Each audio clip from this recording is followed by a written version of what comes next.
Qachonlardir aytishlaricha Excalibur qilichi bo'lgan ekan. Bu qilich shunday qudratli bo'lgan ekanki, uni olish uchun ko'pchilik jangchilar o'z jonini qurbon qilgan ekan.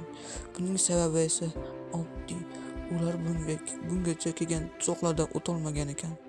Lavali parkurdan o'tib, lavali labirintga yetib va undan keyin zombilar odamlarni yeb tashlaydigan zombilardan o'tolmagan ekan.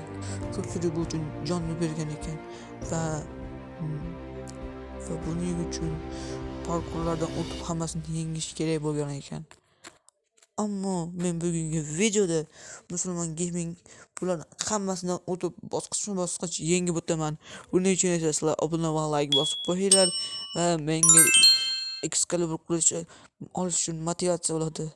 Va biz endi bu qilichni ola olamiz. Endi esa bu lavali parkurdan o'tish kerak. Avvalo va men o'zimga kerakli bo'lgan aslahalarni olaman. Shlem, shunaqa olmalar va o'qlar, kamon va olma. Lekin bular uchun menda bor yo'g'i bitta hayotim bor. Bitta imkon, olishga bitta imkonim bor. Va bu aslahalarni kiyib olamiz. Endi esa bularni o'zimga qulay joyga qo'yib olishim kerak bo'ladi. Qo'yib olamiz. Qilichni birinchi qo'limga, kamonni ikkinchisiga olamiz. Xo'sh, va men endi sekin-asta bu parkurni o'tishni boshlayman. Qanunda olg'a. Birinchisi, ikkinchisi, uchinchisi. Faqat men o'lish uchun bitta imkonim bor. Agarda bittadan ortiq o'lsam, men afsuski boshqadan boshlab yo'lga yutkazishim ham mumkin. Chunki aslahalar boshqadan olishim mumkin emas. Unda davom etamiz parkurdan o'tishda va o'lmaslikka harakat qilamiz. Hozircha yaxshi ketyapmiz, bitta urganimiz yo'q va shu ruhda davom etamiz.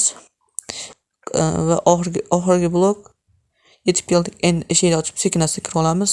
Orqamizdan eshikni olib qo'yamiz va endi asta-sekin labirintdan o'tib olishimiz kerak bo'ladi. Va sekin-asta o'tib olamiz va mana o'tib keldik. Endi eng qiyin joyi mana bu eshikda turgan zombilarni o'ldirib olishim kerak bo'ladi. Buning uchun men olmani yeb olaman. Chunki menga regeneratsiya kerak bo'ladi. Qanunda olg'a. Va sekin-asta zombilarni o'ldirib olamiz. To'xta. Faqat o'lib qolmasligim kerak. Bir o'lma. O'lmaymiz albatta. Mana sekin to'xtash. Men bitta o'ldira olaman. Ulguraman. Faqat o'lib qolma, behuz, o'lib qolma va ana ozgina qoldi. Shu yerda davom etaylik, qolishdi.